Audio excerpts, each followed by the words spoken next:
Continuamos, amados hermanos, amigos, ¿cómo están? Un gusto saludarles. Continuamos con este estudio del libro de Apocalipsis y vamos a ir inmediatamente al capítulo número 16. Habíamos quedado cuando en el templo se había llenado de humo por la gloria de Dios y por su poder, y nadie podía entrar en aquel templo. Bueno, ahí eso fue lo último que vimos en el versículo 8 del capítulo número 15. Y el versículo 1 del capítulo número 16 dice: oí una gran voz que decía desde el templo a los 7 ángeles: id y derramad sobre la tierra las 7 copas de la ira de Dios. Fue el primero y derramó su copa sobre la tierra, y vino una úlcera maligna y pestilente sobre los hombres que tenían la marca de la bestia y que adoraban su imagen.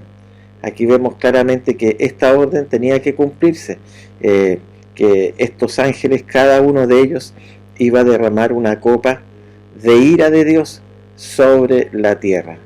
Las personas me podrán decir: pero ¿cómo? Si Dios no es amor, si Dios no es tardo para la ira. Pero justamente el Señor es tardo para la ira y grande en misericordia, grande en amor.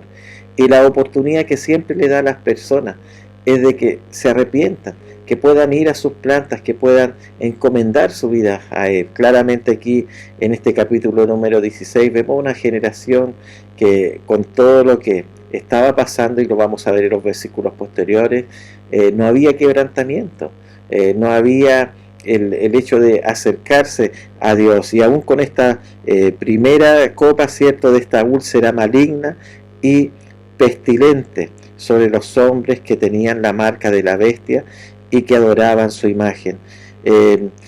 Pongan atención a esto, porque cuando se nos refiere acá a la marca de la bestia y que adoraban su imagen, se refiere a aquello que Satanás, ¿cierto?, se empoderó de aquella bestia, y a través de eso también la gente le rendía adoración. Nosotros vemos que el espíritu del anticristo no tan solamente está aquí en el libro de Apocalipsis, también desde los tiempos de la iglesia primitiva, desde ahí se describe que estaba el espíritu del anticristo. Entonces empecemos a entender qué marca tenemos en nuestro corazón. Si es la marca del Espíritu Santo, el sello de santidad sobre nuestras vidas, o claramente a lo mejor mucha gente por ignorancia a veces se deja marcar por tantas cosas, la moda de este mundo, y tantas cosas en las cuales nos apartan de Dios. Por eso que hay que tener discernimiento y comunión con Dios todos los días. Y vemos que esta plaga, y nosotros también podemos ver un ejemplo de ella en Éxodo capítulo 9, versículo número 10. Recuerden ustedes que esto también se refiere ahí en el Antiguo Testamento como parte de lo que aconteció también en algún momento. Bueno, vamos entonces con el segundo ángel. Ya vemos el primer ángel que derrama esa úlcera maligna y pestilente. El segundo ángel, versículo 3, derramó su copa sobre el mar, y éste se convirtió en sangre como de muerto, y murió todo ser vivo que había en el mar. Ese es el segundo ángel. Pero pongan atención al tercer ángel, porque va muy de la mano también con el segundo, porque dice: y el tercer ángel derramó su copa sobre los ríos y sobre las fuentes de aguas, y se convirtieron en sangre.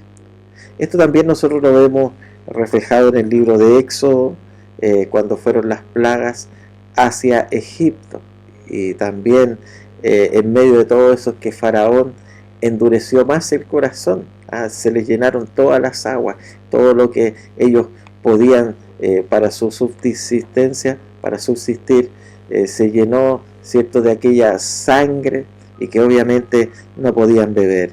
¿Sabe, amados hermanos? Aquí entendamos lo siguiente: la sangre de Jesucristo nos redime, nos lava.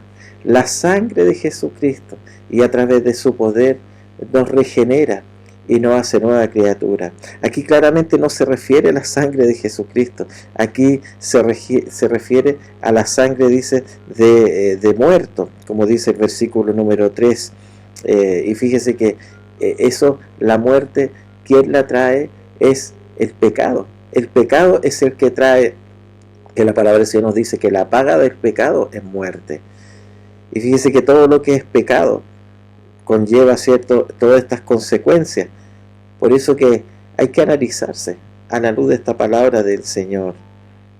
Cuando nosotros empezamos a ver acá que esta dice como consecuencia, murió todo ser vivo que había en el mar. Fíjese que para aquella época, que espero que ni tú ni yo, al menos yo estoy asegurado con el Señor, y espero que tú también, que creas en el Señor y que tu fe esté firme en Él, pero para aquellas generaciones van a buscar, ¿cierto?, poder sacar productos del mar para subsistir, y no van a poder porque va a estar todo contaminado.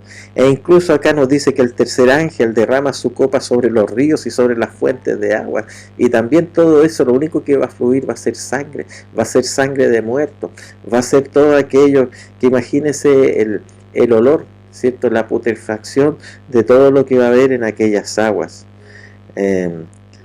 Bueno, sigamos leyendo acá, vamos con el versículo número 5, dice: y oí al ángel de las aguas que decía: justo eres tú, oh Señor, el que eres y el que eras, el santo, porque has juzgado estas cosas, por cuanto derramaron la sangre de los santos y de los profetas, también tú les has dado a beber sangre, pues lo merecen.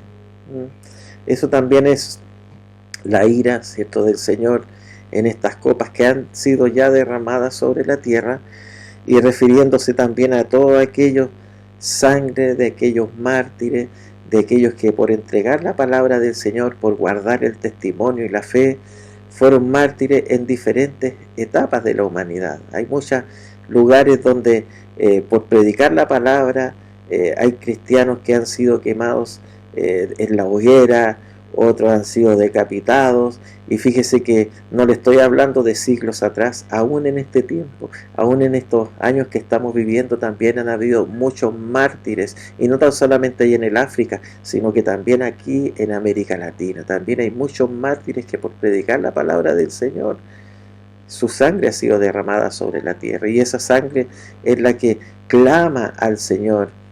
Pero fíjese que aquí nosotros vemos que esto mismo va a ser como un testimonio, como para toda la tierra, cuando les dice: les has dado a beber sangre, pues lo merecen. Y el Señor es justo en su juicio. El Señor, aún con esa ira que se derrama sobre la tierra, pero no es un capricho del Señor. El Señor es justo, porque el Señor da oportunidad, porque el Señor nos ha dado a Jesucristo para que le conozcamos, para que no rechacemos su palabra, sino que la atesoremos en nuestra vida. Versículo 7, también oí a otro que desde el altar decía: ciertamente, Señor Dios Todopoderoso, tus juicios son verdaderos y justos. Y así nosotros lo podamos corroborar. Vemos también en la palabra del Señor cuando el apóstol Pablo dice: sea todo hombre mentiroso y Dios veraz. Porque el ser humano, en su justo juicio, nunca va a llegar a serlo, ¿cierto? Siempre la justicia nuestra es a través de la fe en Jesucristo, no a través de nuestras obras. Por lo tanto, la mejor de nuestras justicias es como un trapo de inmundicia. Amén. Pero los juicios del Señor son verdaderos y son justos. Versículo número 8. Y el cuarto ángel derramó su copa sobre el sol, el cual fue dado a quemar a los hombres con fuego. Y los hombres se quemaron con el gran calor. Pero pongan atención a esto: y blasfemaron el nombre de Dios, que tiene poder sobre estas plagas, y no se arrepintieron para darle gloria. Mire, este cuarto ángel que derrama esta copa y que la derrama sobre el sol, es para que el sol aumente mucho más y empiece a prácticamente todo lo que significa cuando el sol calienta más. Nosotros hemos visto aquí en Chile, cuando en tiempos de verano, y se queman muchos lugares por los pastizales que hay y por el calor, ¿cierto?, que muchas veces es muy grande. Ahora imagínense todos esos juicios del Señor, todo ese calor que va a haber, y que no tan solamente va a quemar, ¿cierto?, lo que es la naturaleza, sino que también el efecto en la piel de las personas. Imagínense toda la temperatura que va a haber. Nosotros a veces con 33, con 35 grados ya andamos sofocados. Imagínense temperatura sobre los 45, 50 grados y tal vez más. Y dice que todo esto, el Señor, sus juicios son justos y verdaderos, como nos dice acá el versículo número 7. Pero el versículo número 9 dice que las personas, los hombres, refiriéndose a los seres humanos, ¿cierto? Que ve Juan ahí, dice, blasfemaron en nombre de Dios, que tiene poder sobre estas plagas, y no se arrepintieron para darle gloria. ¿Sabe? En medio de toda esa ira del Señor, el Señor también espera que mucha gente se arrepienta, que mucha gente pueda tener un corazón para Él. Pero lamentablemente dice aquí que la gente blasfemar, ¿cierto? Irse en contra de Dios, maldecir a Dios, echarle la culpa a Dios de tantas cosas, y que en realidad son consecuencias de las malas decisiones. En este tiempo también hay mucha gente que blasfema en contra de Dios. Ojalá tú no seas de estos que blasfeman en contra de Dios, sino que entiendas que justo y verdadero es el Señor. Y usted me dirá, pero pastor, ¿y por qué a mí me pasa esto? ¿Por qué estoy sin trabajo? ¿Por qué tengo problemas en mi casa? ¿Por qué tengo problemas de salud? ¿Por qué tengo todas estas cosas? ¿Sabes para qué muchas veces Dios permite eso? Es para que te quebrantes delante de Él, es para que le sirvas, es para que te aferres al Señor. ¿Sabes? Lo más valioso que tenemos nosotros es nuestra fe bendita. Y cuando tú tienes esa fe, tú vas a postrarte delante del Señor y vas a reconocer que tú no eres dueño de nada, que todo es del Señor. Y eso significa darle la gloria al Señor. Lo que no quisieron hacer aquellas personas que describe aquí la palabra. Versículo número 10 dice, y el quinto ángel derramó su copa sobre el trono de la bestia y su reino, y se cubrió de tinieblas, y mordían de dolor sus lenguas. Este quinto ángel, en el cual derrama esta copa de ira en el trono de la bestia. Recuerden ustedes, ¿cierto?, en los capítulos anteriores, cómo vemos aquella bestia que es adorada y que es venerada, ¿cierto?, y que Satanás mismo, ¿cierto?, como se describe como el dragón, y todo lo que conllevó, ¿cierto?, ese poder que parecían tan indestructibles, tan invencibles. Pero fíjese que también va a llegar el término para ellos, también Dios los va a juzgar. Y esta ira del Señor, este ángel que derrama su copa sobre el trono de la bestia y su reino, y se cubrió de tinieblas, y mordían de dolor. ¿Sabe? Esto es muy terrible, las tinieblas. No se está refiriendo cuando tú te quedas sin luz en tu casa y por ahí igual puedes ver. ¿Sabes lo que significa estas tinieblas? Y esto también es muy importante entenderlo, es algo espeso, es algo en lo cual las personas ni siquiera son capaces de saber dónde está su silla, dónde está, ¿cierto?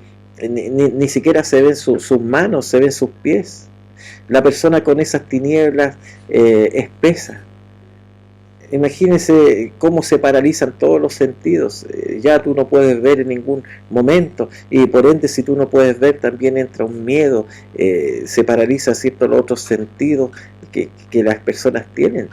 Sabes que eso va a ser muy terrible, y el trono de la bestia, ¿cierto?, se cubrió de todo aquello.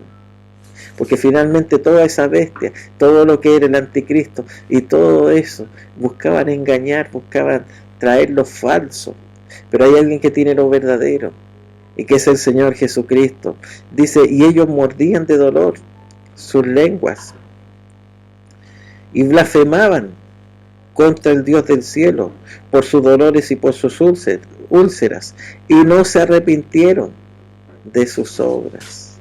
Seguían, ¿cierto?, blasfemando todos los seres humanos, aún con todas estas copas en las cuales de ira podrían haberse ellos arrepentido.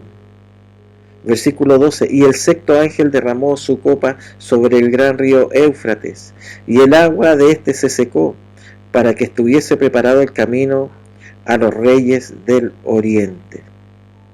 Aquí esto nos lleva a un acontecimiento profético que va a suceder, y que es Armagedón, la guerra ahí en Armagedón.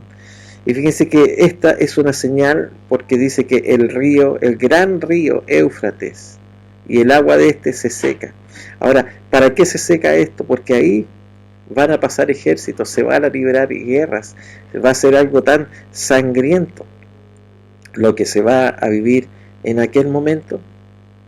Versículo 13 dice: y vi salir de la boca del dragón, y de la boca de la bestia, y de la boca del falso profeta, 3 espíritus inmundos a manera de rana. Pongan atención a esto.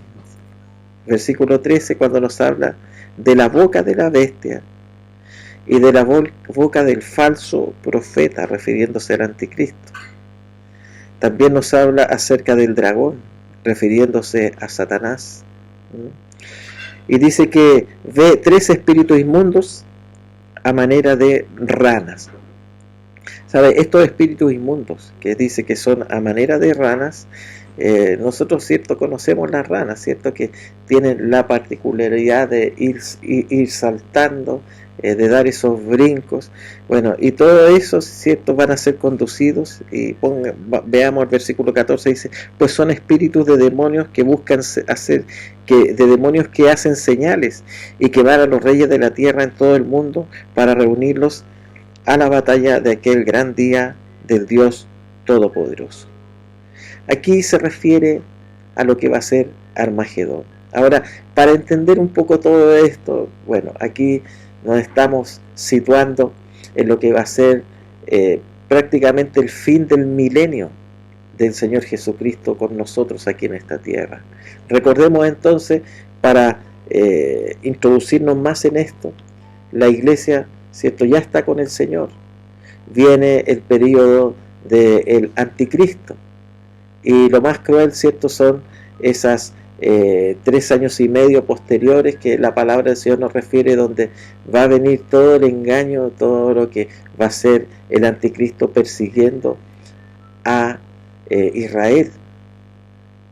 De ahí después viene el Señor Jesucristo. Pasan esos 7 años, ¿cierto? Y el Señor viene, el Señor establece su trono ahí en Jerusalén, y fíjense que ahí el diablo es silenciado, es encarcelado. Entonces ahí los 1000 años que vienen con el Señor van a ser el milenio que se nos refiere en la palabra del Señor, y que en los próximos capítulos también lo vamos a ver. Pero antes de que termine ese milenio, entonces ahí Satanás va a ser soltado, y Satanás va a engañar a las naciones, y ahí es donde se refiere que todas estas copas de la ira y todo eso va a ser derramado sobre esta tierra. Se le va a permitir a Satanás ese periodo, que va a ser un periodo corto, pero él dice que va a reunir al mundo, va a reunir a los reyes de la tierra en todo el mundo para reunirlos a la batalla de aquel gran día del Dios Todopoderoso.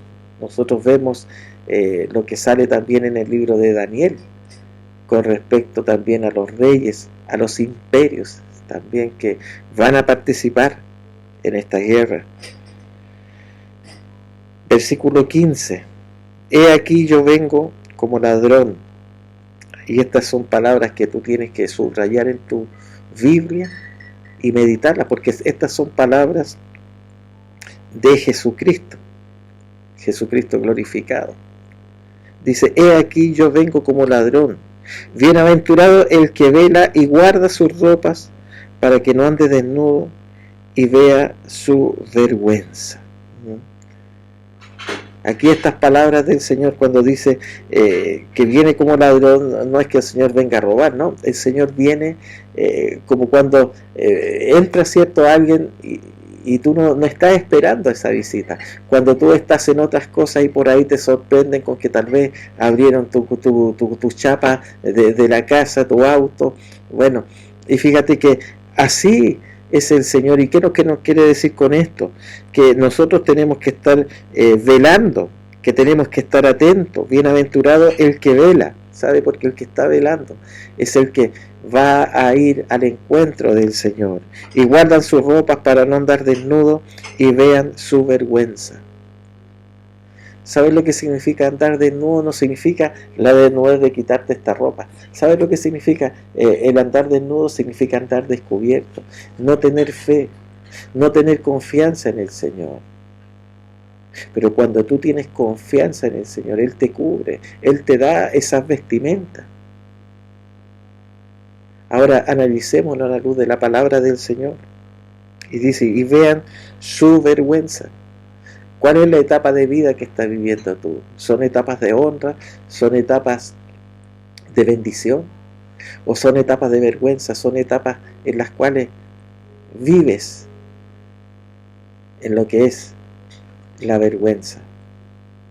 ¿Sabes que lo que hay en el interior del corazón es lo que va a reflejar lo exterior? Y no te estoy hablando de problemas, de dificultades, te estoy hablando de algo más que está en el interior de nosotros. Porque cuando aquí la palabra del Señor nos dice desnudez, claramente se refiere a falta de cobertura. Y esa falta de cobertura te lleva a hacer cosas en las cuales nunca pensaste hacer. Y después que la hiciste, te sientes avergonzado, te sientes con cargo de conciencia. Sigamos leyendo la palabra. Versículo 16. Dice, y lo reunió en el lugar que en hebreo se llama Armagedón. Lo reunió en aquel lugar. Se refiere entonces a los espíritus de demonios que nosotros vemos en el versículo 14, que hacen señales y que van a los reyes de la tierra en todo el mundo. Van haciendo señales y van engañándolo a todos aquellos gobernantes, aquellas naciones. Y dice que todas esas naciones las reúnen en el lugar en hebreo que se llama Armagedón.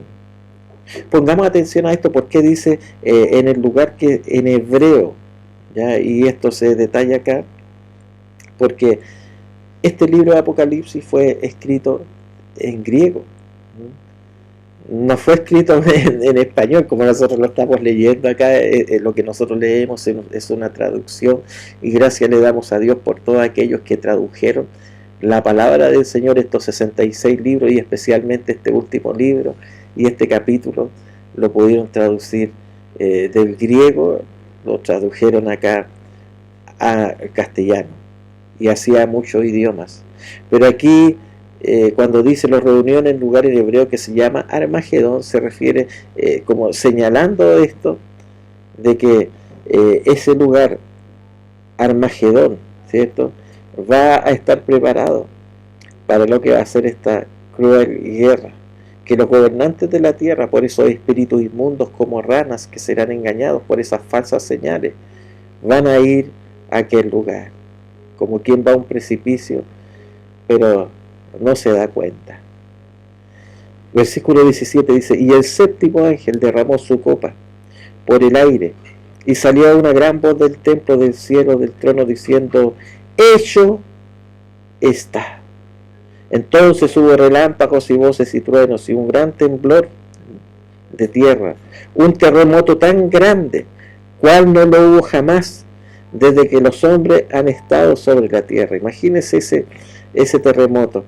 De hecho, la palabra del Señor nos habla en capítulos anteriores de terremoto, pero aquí dice, este sí que fue el tan grande que no lo ha habido jamás. Y la gran ciudad que fue dividida en 3 partes, y las ciudades de las naciones cayeron, y la gran Babilonia vino en memoria delante de Dios para darle el cáliz del vino del ardor de su ira. Nosotros nos referimos, ¿cierto?, a aquella gran Babilonia como aquella gran ramera que la palabra del Señor nos refiere en capítulos anteriores. Pero aquí hay una consecuencia en toda la geografía de la tierra, en todo lo que son los continentes, todo, a raíz de ese gran terremoto. Dice que la ciudad fue dividida en 3 partes y las ciudades de las naciones cayeron. Imagínense la magnitud de ese gran terremoto, y toda isla huyó y los montes no fueron hallados. Y cayó del cielo sobre los hombres un enorme granizo, como el peso de un talento. Y los hombres blasfemaron contra Dios, por la plaga del granizo, porque su plaga fue sobremanera grande. Mire, aún con todo eso, con el terremoto, aún con todas esas cosas que ese, cierto, del granizo que está cayendo, y ese granizo grande, pero aún así el ser humano sigue blasfemando en contra de Dios. Amados amigos, amados hermanos, al exponer en la palabra del Señor todo esto que escribió Juan, que el Señor le mostró, tiene como finalidad el que tú y yo podamos estar quebrantados, arrepentidos delante del Señor, y a través de esto mismo predicar el Evangelio a otras personas, para que no vivan lo horrendo que se viene sobre esta tierra. ¿Sabe? Esto va a ser realidad en algún momento. Esto se va a cumplir. Y justos y verdaderos son los juicios del Señor, como veíamos acá en el desarrollo de este capítulo número 16. Cristo viene, y lo que va a acontecer posteriormente se va a cumplir plenamente. Nos encontramos en el capítulo número 17.